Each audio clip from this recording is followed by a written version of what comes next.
ಅನಂತ ನಮೋ ಭಗವತೆ ತಸ್ಮೈ ಸರ್ವತಃ ಪರಮಾಯತೆ ನಮೋ ನಮಃ.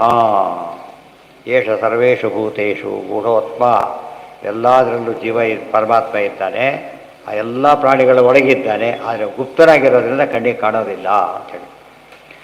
ಇವತ್ತು ಕರೆಂಟ್ ಕಾಣೋದಿಲ್ಲ, ಗುಪ್ತವಾಗಿ ಬರುತ್ತೆ ಹೊರತು ಕಾಣಿಸೋದಿಲ್ಲ. ಅನುಭವ ಬರುತ್ತೆ, ಹಾಕಿ ಪಡಿಸ್ಕೊಂಡ್ರೆ ಕಣ್ಣಿಗೆ ತೋರ್ಸೋಕ್ಕೆ ಬರೋಲ್ಲ.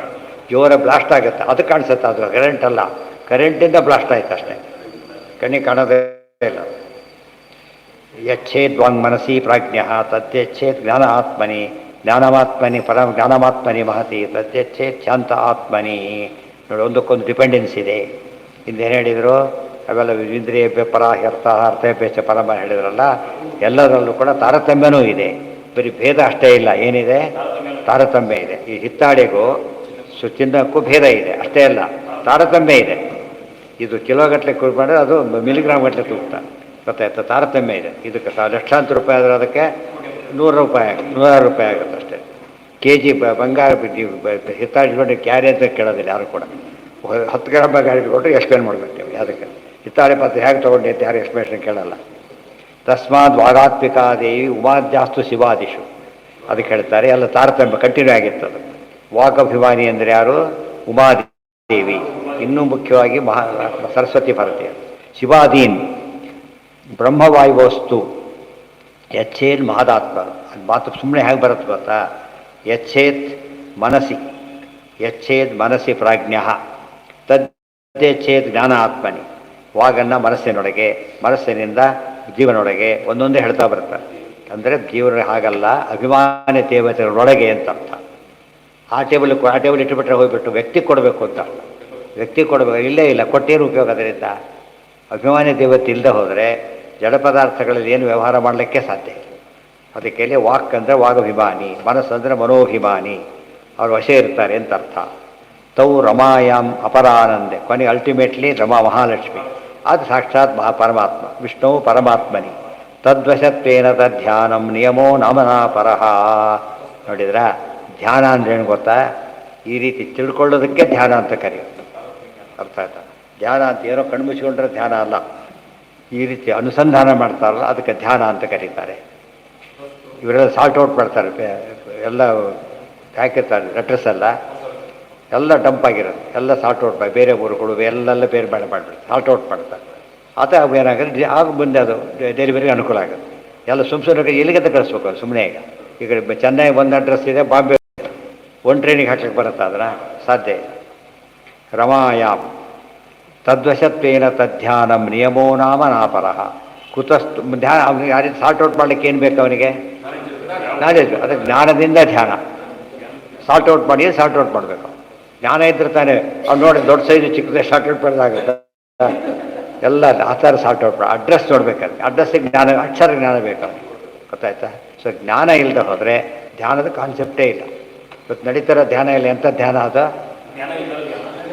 ಕಾನ್ಸೆಪ್ಟ್ಲೆಸ್ ಧ್ಯಾನ.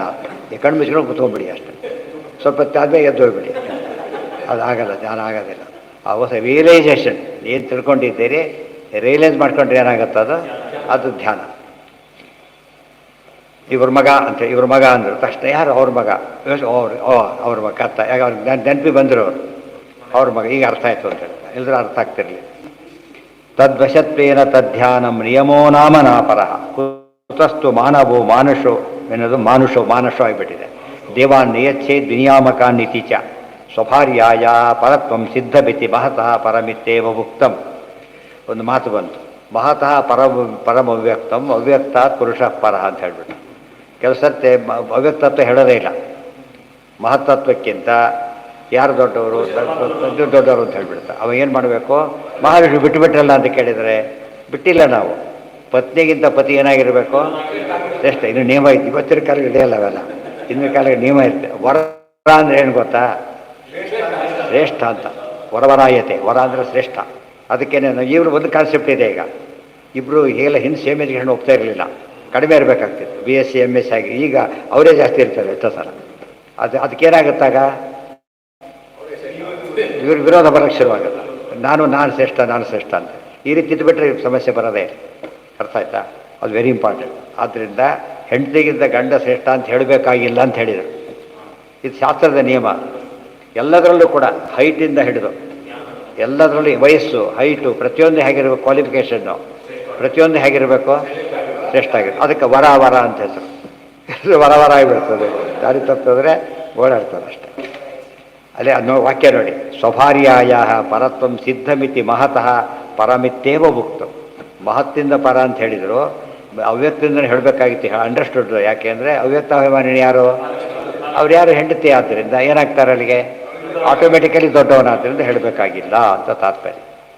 ಈಗ ಉತ್ತಿಷ್ಠತ ಜಾಗ್ರತ ಪ್ರಾಪ್ಯ ವರಾನ್ ನಿಬೋಧತ ಕ್ಷುರಸ್ಯ ಧಾರ ನಿಶಿತ ದುರತ್ಯಯ ದುರ್ಗಂ ಪಥ ಕವಯತತ್ ಕವಯೋ ವದಂತಿ.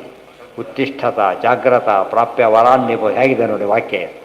ಉತ್ತಿಷ್ಠತ ಜಾಗ್ರತ ಪ್ರಾಪ್ಯ ವರಾನ್ ನಿಬೋಧತ. ಎದ್ದೇಳಿ, ಉತ್ತಿಷ್ಠತ ನಿಂತುಕೊಳ್ಳಿ, ಜಾಗ್ರತ ಎಚ್ಚರ ಆಗಿರಲಿ.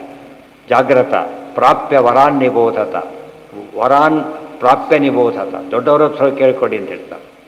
ದೊಡ್ಡವ್ರ ಸಮಸ್ಯೆ ಬಂದು ಯಾರನ್ನು ಚಿಕ್ಕವ್ರನ್ನ ಕೇಳ, ದೊಡ್ಡವ್ರನ್ನ ಕೇಳಬೇಕು. ದೇವ್ರ ಬಗ್ಗೆ ಕೇಳಬೇಕಾದ್ರೆ ದೇವ್ರನ್ನ ತಿಳಿದವ್ರನ್ನ ಕೇಳಬೇಕು. ಪ್ರಾಪ್ಯ ವರಾನ್ ನಿಬೋಧತ ಕ್ಷುರಸ್ಯ ಧಾರಾ ನಿಶಿತಾ ದುರತ್ಯಯ ದುರ್ಗಂ ಪಥಸ್ತತ್ ಕವಯೋ ವದಂತಿ. ಈ ದೇವ್ರನ್ನ ತಿಳಿಯೋ ಪ್ರೋಸೆಸ್ ಇದೆಯಲ್ಲ, ಬಹಳ ಕಷ್ಟದ ದಾರಿ, ಸುಲಭದ ದಾರಿ ಅಲ್ಲ. ಯಾಕೆಂದರೆ ಒಂದು ದಾರಿ ದಾಟಬೇಕಾಗಿದೆ, ಇಲ್ಲಿಂದ ಆ ಕಡೆ ಹೋಗಬೇಕು.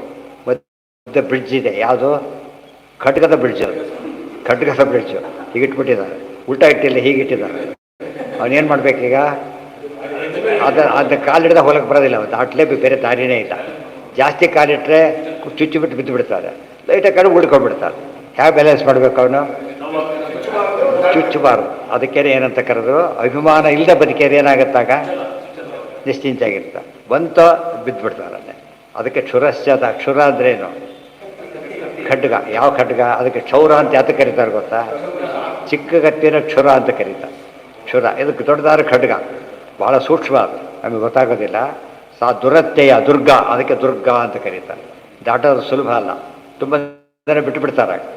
ಸ್ವಲ್ಪ ಜಂಪ್ ಮಾಡಕ್ಕೆ ಜಂಪ್ ಮಾಡ್ಬೋದು, ಜಾಸ್ತಿ ಆದರೆ ಇದಕ್ಕೆ ಹೋಗೋದಿಲ್ಲ, ಡೆಪ್ತ್ ಗೊತ್ತಿಲ್ಲ. ಅದೇನು ಗ್ಯಾರಂಟಿ ಇರಬೇಕು. ಬೀಳೋದ್ರೆ 100% ಇದ್ದರೆ ದಾಟ್ತಾ, ಎಲ್ಲೋದ್ರೆ ರಿಸ್ಕ್ ಇದೆ. ಆ ರೀತಿಯಲ್ಲಿ ಹುಷಾರಿಲ್ಲ, ಬಿಡಾಗಿಲ್ಲ, ಆ ಕಡೆ ಹೋಗಲೇಬೇಕು ನಾವು. ದಾರಿ ಹೀಗಿದೆ, ಹೀಗಿರ್ಬೇಕು. ಈ ಒಳ್ಳೆ ಎಕ್ಸಾಂಪಲ್ ಕೊಟ್ಟಿದ್ದಾರೆ. ಅದಕ್ಕೆ ಅಧ್ಯಾತ್ಮ ಯಾತಕ್ಕೆ ಕಷ್ಟ ಅಂದರೆ, ಈ ರೀತಿ ಬ್ಯಾಲೆನ್ಸ್ ಮಾಡ್ಲಿಕ್ಕೆ ಬರದೆ ಹೋದ್ರೆ ತಪ್ಪು. ಅದು ಹೇಗೆ ಮಾಡಿ ಬ್ಯಾಲೆನ್ಸ್ ಮಾಡಬೇಕು ಅವನು, ಬೀಳಬಾರದು, ಚುಚ್ಚಬಾರದು, ಎರಡು ಬ್ಯಾಲೆನ್ಸ್ ಮಾಡಬೇಕು. ಮನೆ ಬಿಡಾಗಿಲ್ಲ, ಆಫೀಸ್ ಬಿಡಾಗಿಲ್ಲ, ಕೊನೆಗೆ ಏನು ಮಾಡಬೇಕು ಅವನೀಗ, ಬ್ಯಾಲೆನ್ಸ್ ಮಾಡಬೇಕು. ಒಂದು ಬಿಟ್ಟರೆ ಅದೇ ಥರ ಬಿಡ್ತಾರೆ. ಅದಕ್ಕೆ ಅಧ್ಯಾತ್ಮ ಅಂತ. ಇವತ್ತೇನಾಗಿದೆ, ಬ್ಯಾಲೆನ್ಸ್ ಹೋಗೇ ಬಿಟ್ಟಿದೆ ಪೂರ್ತಿಯಾಗಿ. ಇಲ್ಲ ಅದನ್ನ ಬಿಡುತ್ತೆ, ಎರಡು ಬಿಟ್ಟವರೇ ಭಾಳ ಜನ ಇಲ್ಲ. ಒಂದು ಬಿಡೋದು ತೀರ ಕಾಮನ್, ಬಿಟ್ಟಾರಿಲ್ಲ, ಇವಾಗ ಎರಡು ಬಿಟ್ಟಿರ್ತಾರೆ. ಹಾಗಾಗಬಾರ್ದು. ಇದ್ರಲ್ಲಿ ಸರಿಯಾಗಿ ತಿಳ್ಕೊಬೇಕು. ಉತ್ತಿಷ್ಠತ ಜಾಗ್ರತ ಇವೆಲ್ಲ ಓದೋದು ಕಷ್ಟ ಅಲ್ಲ, ಬೇರೆ ಅದು ಅನುಸಂಧಾನ ಭಾರಿ ಕಷ್ಟ ಇರೋದು. ಅಭಿಮಾನ ಬಿಟ್ಬಿಡು, ಜೋರಾಗಿ ಹೇಳೋದು ದೊಡ್ಡದಲ್ಲ, ತಾನು ಬಿಡಬೇಕು, ಅದು ಅನುಸಂಧಾನ. ಅದು ಬಿಡಬೇಕು ಅಂತ ಹೇಳೋದು ಉಪನ್ಯಾಸ, ಬಿಟ್ಟು ತೋರಿಸೋದು ಅನುಸಂಧಾನ. ಅದನ್ನು ಮಾಡ್ಬೇಕಾದ್ರೆ ಕಷ್ಟ ಆಗುತ್ತೆ. ಅದನ್ನೇ ಉದರ ವೈರಾಗ್ಯವಿದು ನಮ್ಮ ಪದುಮನಾಮದಲ್ಲಿ ದೇಶಭಕ್ತಿ ಇಲ್ಲ ಅಂತ ಹೇಳಿದ್ದು ಅದಕ್ಕೇನೆ.